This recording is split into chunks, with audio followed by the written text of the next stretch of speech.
उद्या पालखी सोहळा पुण्यात येतोय. पुणे मुक्कामी असेल 2 दिवस. पण येताना आपल्याला माहिती पुण्याची सगळी ट्रॅफिक आधीच पुण्यात ट्रॅफिक जाम होते आणि पालखी आल्यानंतर ऑब्व्हियसली आणखीन ट्रॅफिक जाम होईल. त्यामुळे वाहनांच्या रस्त्यामध्ये बदल करण्यात आले. आपल्यासोबत अतिरिक्त आयुक्त मनोज पाटील सर आहेत. सर, डेमो खरं तर गुगल पण यावेळेस आपण टाईप करतोय गुगल सोबत. नेमकं काय आहे डेमो जरा दाखवा. इथं जर आपण बघितलं गुगल मॅपवरती तर हा आळंदी कडून येणारा रस्ता आहे, हा पिंपरी चिंचवडकडून येणार आहे, हा पुणे मुंबई रस्ता आहे आणि हा विश्रांतवाडीचा रोड आहे. ही माऊलींची आणि ही माऊलींची आणि ही तुकाराम महाराजांची पालखी.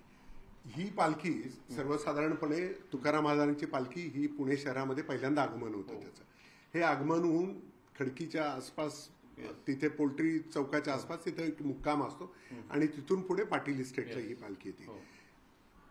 ज्ञानेश्वर माऊलींची जी पालखी येते ती आळंदी मार्गे येते, कळस फाट्यावरून विश्रांतवाडीला येते, तिथून पुढे येऊन डेक्कन कॉलेज उजवीकडनं जाऊन संगमवाडीच्या रोडनी पाटील इस्टेट पर्यंत या दोन्ही पालख्या येतात. दोन्ही तिथे संगम होतो. तर इथे हे संचेती हॉस्पिटल आहे.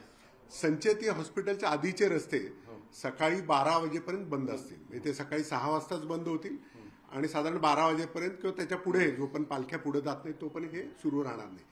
तोपर्यंत आम्ही 12 वाजेपर्यंत पुढचे रस्ते जे आहेत ओपन ठेवून हे जंगली महाराज रोड, एफसी रोड, शक्य तेवढे रस्ते ओपन करायचा प्रयत्न करू. सगळ्यात जास्त ते मेन ट्रॅफिक तिथेच कंजेशन. अगदी बरोबर आहे. सो जो महत्वाचा टप्पा आहे हा संचेती हॉस्पिटल पासून सुरू होतो की पाटील इस्टेट पासून, जिथे दोन्ही पालख्या एकत्र येतात आणि मग तिथून या पालख्या संचेती चौक, संचेती चौकातून ऍग्रिकल्चर कॉलेज आणि एफसी रोडनी पुढे जातात. तर या रस्त्यावरती पुढे जाताना ह्या अलका टॉकीज चौकापर्यंत जातात. सो हा आमचा दुसरा टप्पा आहे, म्हणजे पाटील इस्टेट चौक ते अलका टॉकीज चौक. हे रस्ते सर्वसाधारणपणे 11-12च्या आसपास बंद व्हायला सुरुवात होती आणि साधारण 1-2च्या आसपास हे रस्ते सगळे बंद होतील. 2च्या नंतर अलका टॉकीज आणि पुढे लक्ष्मी रोडनी जो आपण पुढे जातो आणि 2 ठिकाणी ज्या ठिकाणी पालखीचा विसावा आहे किंवा मुक्काम आहे त्या रस्त्यावरती जातात. 1 ते 2च्या नंतर साधारण हे रस्ते बंद करायला सुरुवात होईल. म्हणजे सकाळी 12-1च्या दरम्यान हे रस्ते सुरू राहतील, पण नंतर हे रस्ते बंद व्हायला सुरुवात होते. साधारण 3:30-4च्या आसपास पालख्या संचेती किंवा संचेतीच्या पुढे येतात. त्याच्यानंतर मग आपण वरचे रस्ते ओपन करू. पालखी पुढे तसे रस्ते अगदी बरोबर. एक गोष्ट सगळ्यांनी लक्षात ठेवण्यासारखी आहे की पालखीच्या पुढे लोक जास्त असतात, मागे संख्या कमी असते. सो जशी पालखी पुढे जाईल आणि रस्ते मोकळे करायला आम्हाला स्कोप मिळाला की तत्काळ आम्ही ते रस्ते मोकळे करू. तर सर्वसाधारणपणे 3 टप्पे. संचेतीच्या आधीचा पहिला टप्पा साधारण 12 वाजेपर्यंत, 12च्या नंतर ते टिळक चौकापर्यंत 12 ते 2च्या दरम्यान बंद होते आणि 2 किंवा 1 ते 3-4 वाजेच्या दरम्यान टिळक चौकाचे पुढचे रस्ते. पुणेकरांना काय आवाहन करेल, कारण ऑलरेडी ट्रॅफिकने जाम आहेत पुणेकर? नाही, हा दिवस महत्वाचा आहे.